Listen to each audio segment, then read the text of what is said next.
Hello everyone, welcome back. This week we are looking at Charles Dickens's presentation of Jacob Marley. Okay, as usual, we need to look at the writer's intentions. Why have they constructed this character in this particular way? So, for this week, our focus is Jacob Marley. So, Dickens uses Jacob Marley to warn Scrooge of the dangers of his continued misanthropic and miserly ways. And obviously, Jacob Marley, therefore, is a vehicle that Dickens uses to allow the readers to reflect on their own behaviour and attitudes. He also uses Jacob Marley to reveal the importance for society to prioritise the welfare of those in need, and also to encourage the rejection of the sole focus of personal gain, which in this instance means sort of the personal making of profit and keeping it for yourself without thinking of those who are in need of charity. One of the biggest questions is thinking about Jacob Marley's spirit and where is Jacob Marley? And we can infer that Jacob Marley, Dickens shows us that he is in a form of purgatory. Now, purgatory in Catholic doctrine is a place or state of suffering inhabited by the souls of sinners who are atoning their sins before going to heaven. And what we can see here is that Dickens reveals to his readers that through Marley's own ignorance in life, he is therefore fettered, which means he is chained, and those chains represent his sins in life and his guilt in failing to help fellow man. Now, Dickens clarifies that Marley forged this chain himself and he wears it because he is burdened by his own lack of compassion for others. Indeed, the ghosts that Scrooge sees outside his window are similarly fettered, so they're similarly got chains. And these chains also have other objects that are associated with their sins that they committed in their life. Okay. Now we know that Marley has cash boxes, ledgers, anything that associates his focus on making profit and his focus on his own personal wealth. And what Dickens is doing here is he's showing the readers a clear warning of their own future if they continue their avaricious ways. Now, where is it evident that Jacob Marley is in some form of purgatory, okay, in this state of being suffering and being unable to move towards heaven because they have not been able to atone for his sins? And the two quotations I would focus on is no rest, no peace, incessant torture of remorse. Now, this is what Jacob Marley informs Scrooge. What we can see here is that Marley is telling Scrooge that he is continuously haunted by his regret. Okay? He cannot seek peace because he has committed misanthropy and avarice. Both of those words mean isolation and greed. Okay? And that is the life that Jacob Marley led until he died. And because of this, his soul now must suffer the consequences of his lived ignorance. Another quotation which proves that Jacob Marley is in some form of purgatory is when he also informs Scrooge, I cannot rest, I cannot stay, I cannot linger anywhere. My spirit never walked beyond our counting house, mark me. Now here we can see that Jacob Marley's spirit is stuck in this limbo, okay? His soul is unable to rest because he has not successfully passed the requirements of man to rest in heaven. The use of the tricolon, I cannot rest, I cannot stay, and I cannot linger, emphasises Marley's torture as his soul has no sense of belonging or peace. And what we have here is Dickens shows us that Marley's ghost has remained in the counting house, which is perhaps a reminder of where his avarice was either born or how it sort of intensified and got worse, and then therefore impacted him on his lack of remorse and empathy on those in need. The first quotation we're going to look at is the description of Jacob Marley's eyes. Now, Dickens describes Scrooge feeling the chilling influence of its death-cold eyes. Now, you've got a pattern here in language. Dickens introduces Scrooge as having external heat and cold having very little influence on him, and also carrying a frosty rime upon his head.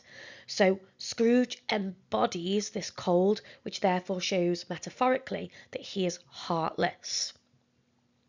Through the noun influence, okay, Dickens is making it clear that Scrooge has some possibility of redemption, because he's subtly showing us that if Scrooge is able to feel the influence of the cold, that therefore means that his own cold exterior is somehow melting away, so that the path to enlightenment, which just means knowledge, can be forged. Okay, so Scrooge can undergo some transformative journey because he is able to heed the warnings of Marley.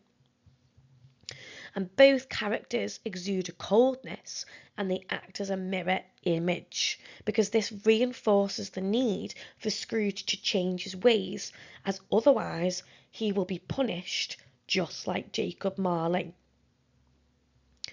I would also look at this idea that this is quite a sinister presentation, okay? Eyes are a source in literature to show you the path to someone's soul, okay? Now, Marley's eyes are completely death cold, okay? And this, it would be very scary for Scrooge to witness, and therefore means that it might be more likely that Scrooge will heed this warning. He'll listen to Jacob Marley's warning.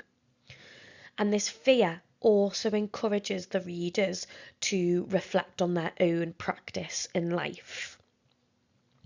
So finally, Dickens uses Jacob Marley to advocate that society should be responsible for the welfare of others, okay? And Scrooge is being allowed this opportunity. Okay, the next quotation we're going to look at is when Jacob Marley states, "I wear the chains I forged in life." Here, we can clearly see that Dickens is using Jacob Marley as a warning to both Scrooge and the reader for the consequences of avarice. So avarice means greed. The first thing I want to look at is the repetition of that personal pronoun I. Okay, this reveals that Marley is desperately showing Scrooge that he recognises his own personal responsibility. He is making us aware that it is his own actions that have forced his soul into this form of purgatory. And again, we are seeing this reinforcing that Marley mirrors Scrooge's own personality. However, in this moment, we can see that Dickens is revealing that Marley has not had a chance to redeem himself and has been punished. But through this warning, Scrooge himself can redeem his own sinful actions. And that is the purpose of Jacob Marley's visit, to allow Scrooge that path towards enlightenment. I would also look at the word chains, okay? So the noun chains symbolise the torture that Marley is now experiencing, okay? He is physically burdened by his own actions. He's weighed down by the chain he has forged in life, link by link, okay? He's girded it of his own free will. They are also a visible symbol for Scrooge. Scrooge, remember, can actually see these chains on Jacob Marley.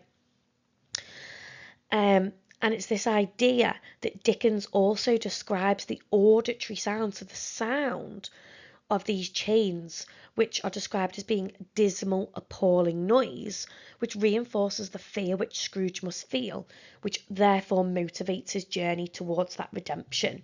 Okay, so even not only the description of them being link by link, containing cash boxes, ledgers, but also the sound that they make is reiterating the torture that Marley is currently facing.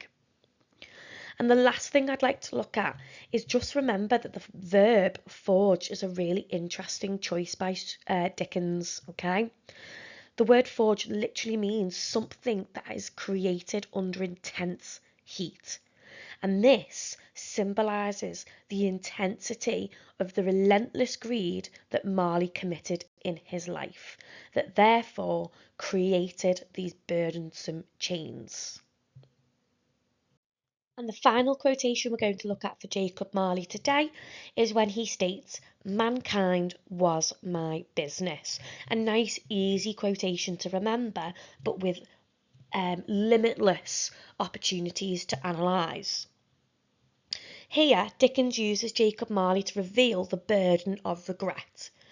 Dickens uses Marley to offer Scrooge, and in turn the reader, foresight into their own nature, this ability to reflect on their actions and their attitudes in life, and to forge a better, more empathetic path.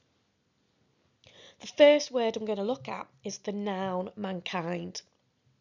And here, this emphasises the importance of unity and community. It's this idea that mankind embodies everybody. No one is being isolated or rejected, okay? It is an inclusive noun.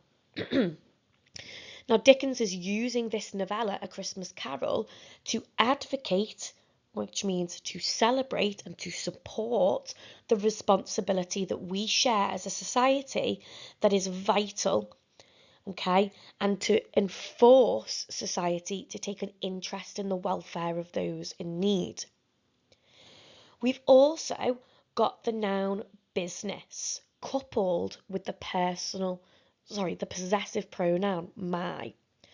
So the noun business is significant as Jacob Marley is no longer concerned with his own personal business and his own personal profits, but he is now concerned and is stressing the importance to Scrooge on the transaction of societal responsibility. Okay, he is shining a light to Scrooge how important it is to be an empathetic human being. Dickens reveals that Marley wishes he rejected the abusive nature of individual profit and the ability to capitalise on the exploitation of others. And here Dickens redirects this focus on the importance of being a moral, charitable human being. And furthermore, that possessive pronoun my shows us that Marley is recognising that it is his own actions and his own attitudes that have caused his punishment. And that is what he's trying to prove to Scrooge, and in turn Dickens is trying to prove to his readers. I would also link this moment at looking at sort of capitalism versus socialism. And through Marley's character, Dickens is rejecting the ideology of capitalism because he believed it perpetuates selfishness and ignorance. And Dickens is using Marley in this moment to highlight the importance of social responsibility and that rejection of personal profit. Now, it is really important to suggest that Dickens isn't completely against capitalism, but he advocates for society to move forward with this idea of benevolent capitalism. So, he isn't against the idea that people should create their own personal profit, but it should never be at the expense or at the exploitation of other members of society. The wealth and the profit that is gained, part of that needs to be shared amongst society in order to support those people who are living in poverty. Okay, just to recap, you need to check, are you able to answer the following questions? If so, you can continue with your revision, and if not, I would revisit certain parts of this video or revisit and reread A Christmas Carol just to make sure that you are solidifying your knowledge of this novella. So, what does Dickens use Jacob Marley's character to reveal to the reader? How does Jacob Marley act as a warning to Scrooge? And how does Jacob Marley's character and Scrooge compare/mirror each other? If you can answer those questions successfully and in detail, you know that you have secured your knowledge on the use of Jacob Marley in the novella. Thank you, everyone, and I shall see you next week.